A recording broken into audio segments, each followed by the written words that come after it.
Zombie is actually not a horror novel. It's not dark fantasy. It's actually based on real serial killers, partly Ted Bundy, partly Jeffrey Dahmer, and also Jeffrey Dahmer's father's memoir, which is very much about Jeffrey, his son.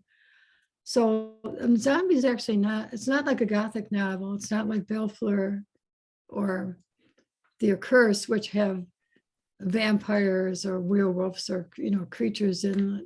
But everything in Zombie is just realistic. Well, I think it's worse to know that things are real. I mean, to read about the most horrific experience we can have, which it's too much for me, would be to read about the Holocaust. Now, the Holocaust was completely real.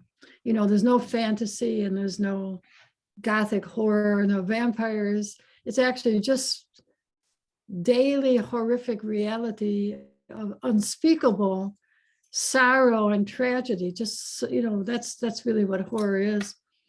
And though I write in the horror genre, and I can write in a particularly genre works, which sort of use the form to contain and control the narrative. But the real experiences in life that are horrific, I'm sorry to say, are just waiting for us.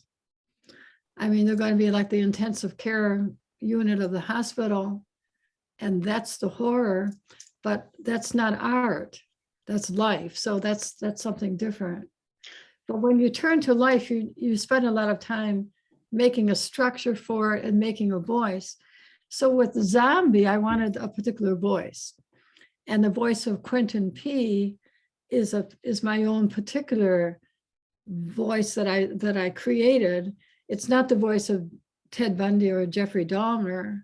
I mean, I don't even know whether they had voices, or maybe they did some writing, but it's not that voice. This is a voice that's very deliberately chosen.